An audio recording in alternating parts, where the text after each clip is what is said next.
Hello, good afternoon and welcome to the Mandalika International Circuit in Indonesia, halfway through the opening day of this historic Pertamina Indonesian Grand Prix. And things are, as we left them the last time, Paul Espargaro fastest in free practice one, a 1:33.499, 2.5 seconds slower than what he managed on the final day of testing when we were last here in February. A couple of reasons for that. The big one being we had heavy rain overnight and into the morning as well, meaning that even by the time Moto GP got on track, there was still some damp patches out there with a couple of riders wanting to push on. Positive start nonetheless so for Honda and for KTM as well. Paul Espargaro first, Matt Marquez third, Miguel Oliveira on the Red Bull factory KTM sat second, but another man that was in the mix was Franco Morbidelli, the factory Yamaha. Had a strong start to proceedings. Fabio Quartararo, not so much, but we can get the full download from Mayo. Mayo, thanks for joining us. How are you? Very good, a bit hot. Yeah. Me and you both, as you can tell, a typical Brit abroad. I got caught out by the sun yesterday, but what can you do? I've got plenty of sun cream on, a bit of after sun, and we'll go ahead. So, free practice one done and dusted. How was it? Yeah, we try to get the most of this FP1 because here apparently the weather is quite tricky today, so we worked in a different way. Franco wanted to secure the top 10 and he did a kind of time attack after the first two runs while he was quite comfortable on the bike. Instead, Fabio decided to work a bit more for the race and he just wanted to evaluate the hardest front tire. Most likely the conditions were not the good one. So now for sure it cost him some position in standing. But let's see. I mean, we had a really good test during the winter time. We started basically as we finished here, and they were both happy after the first run. As you say, the conditions today quite different to what we had yesterday. Track temperatures around 3 o'clock, 4 o'clock, in excess of 70 degrees Celsius, which is astronomical. It's almost half that today because of the cloud cover, the rain this morning. So does that affect, I imagine it does, how you work during FP1 and maybe in the afternoon, knowing that come Sunday it could be totally different? We have been lucky to be here testing during winter time, and we got for sure not enough information. The track this morning I think was not super clean, maybe not enough rubber on it. But this afternoon the information we got it might be wet, so for this reason we tried to do as much as we could this morning. We will for sure be ready in case it will be very hot on Sunday. We are not that worried. Vision also brought the hardest casing to help us to suffer less the problem we suffered during the winter test. And we are quite confident that we can do a good weekend. It obviously wasn't the start to the World Championship that yourself and Yamaha would have wanted, that goes without saying. So how important is this weekend to get Yamaha back on track? It's very important. This track layout anyway fits very well our bike. Here we don't have long straight as in Qatar. We have very floating and fast corner, and our bike is very stable in this condition.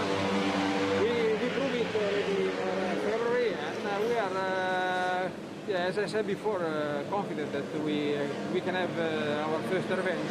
And knowing the disadvantages that Yamaha have, especially this year, how important again is it that at circuits like this, where it can play into your hands, you make the most of it? We have to do the most of it, and it will be very crucial to do a super good qualified session. To start from the first maximum second row, it's crucial for us. It's a must, and we will for sure work for this.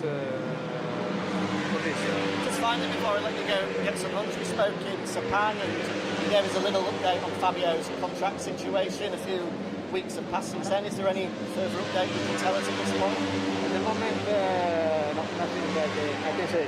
Still talks ongoing there. Yeah, well, yeah. Good to speak with you, Mayo. Thank you very much, and good luck Talk this to weekend. you during the week. Yes. The weekend. Enjoy some air conditioning. I'm looking forward to it. Thank you very much to Mario Merigali. And Maida, of course, Yamaha's press officer, who is a bit of a superstar actually in Moto GP Unlimited. If you haven't seen it, it is available in various parts of the world right now on Amazon Prime. I downloaded all 8 episodes for the flight here from Barcelona, and I must say, it was absolutely fantastic. And you might think, oh, well, of course you're going to say that, you work for Moto GP, but honestly, hand on heart, fingers crossed, it was superb. Highly recommended to get such an insight into Moto GP. Obviously being here at the circuit, you know, you get a feel of what's happening race weekend by race weekend, but there were some things in there that we're never going to be privy to. In particular, the explosive confrontation between Lee Jarvis and Maverick Vinales in Austria last year. Unbelievable viewing, so well worth a watch just for that alone. Right, let's talk what happened in free practice 1 then. These guys in particular over at KTM. All good, lads, all good. Let's pump over there, just doing a little bit of work. He's going to actually be quite busy cleaning some of the bearings because it is a little bit dirty out there, similar to what we saw at the test. When the rain comes down with the construction that's still ongoing here, it can bring a little bit onto the surface, and that does bring up a little bit of but the good news is, in comparison to what we saw at the test, where there was some larger bits of dirt and surface popping up striking riders, the resurfacing job was a good job, and that is the case, which was the biggest worry from the test. Yeah, on KTM, a very impressive FP1 actually. Miguel Oliveira second fastest, an important result for him, despite the fact that times were a little bit slower than what I'm sure they were hoping, because it's all about confidence for him. He has had a terrible run of things at the moment for various reasons. That crash whilst fighting to get back inside the top 10 in Qatar, and then it was another non-points finish. So he said this weekend all he wants to do is get to the checkered flag and build on that. The guys next to them, Repsol Honda as well, seriously impressive again. All 4 Hondas took their time going out this morning. They didn't want to jump out, they wanted to just get a feeling of track conditions by watching the other guys, but then once they did, as I mentioned right at the start, the factory boys and the Hondas close inside the top 3. So they're really putting the market down, especially from what we saw in Qatar as well. Leading away from extra just fading backwards. You know, Boxoy and Aspar walk past, all good guys, all good. And the performance.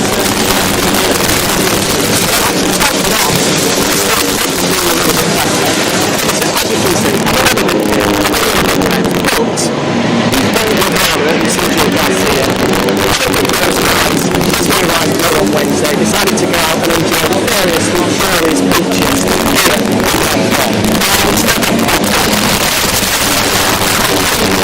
Or worse, whatever you want to call it, t-shirt and short pants you will ever see. Just right here, the cut-off from bright white to bright red. Even Gino himself admitted during Moto3 that the pair of them had some struggles putting on their rubber suits. It was a little bit sore and a little intimidating than what they would have wanted to. Over to the left here, or my left, the Suzuki guys. This weekend, a very, very strong test. Mario Merigali saying there in particular as Livio Supo, brand new team boss, walks out. In fact, good memo that.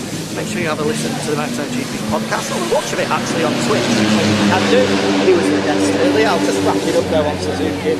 Very impressive. Mario Merigali said that this is a circuit for the inline form, the Yamahas and the Suzukis to make the most of it. It's fast, it's flowing, but those guys were super strong at the test, making the most of their characteristics. But thank you very much for joining us here in Mandalika as Albert Arenas makes his way past here.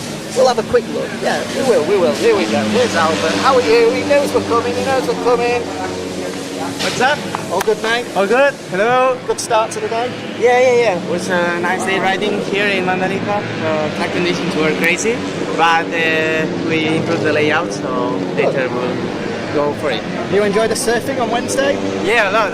Yeah, sure. This place is great to have fun, and we will try to keep it. I'm just saying, your teammates, both Ethan and Sergio, full board. Yeah, they didn't use the sun cream. A little bit like me. Yeah. When I see you are with a long everything. You're cold, right? You're a bit cold, right? Yeah, this is the uniform, unfortunately. If I could have shorts on like you, I would love to put them on. But anyway, good luck. Thank you very much. Bye bye. Get to catch up with the former Moto3 World Champion, of course, and yeah, check out his socials. He was out there enjoying the surfing, enjoying the beaches on Wednesday. It's a little bit harder now. He's got to get back down to business and concentrate on trying to win the Moto2 race on Sunday. But that's a good wrap up of everything here that's going on in the Mandalika circuit Paddock at the moment. Don't forget to join us tomorrow afternoon, exactly the same time. We'll be able to talk you through everything that's happened, not only in FP2 later this afternoon, free practice tomorrow, where the top 10 will be decided and we'll know who we're going into Q1, who's going into Q2, and when we're going to race. See you tomorrow.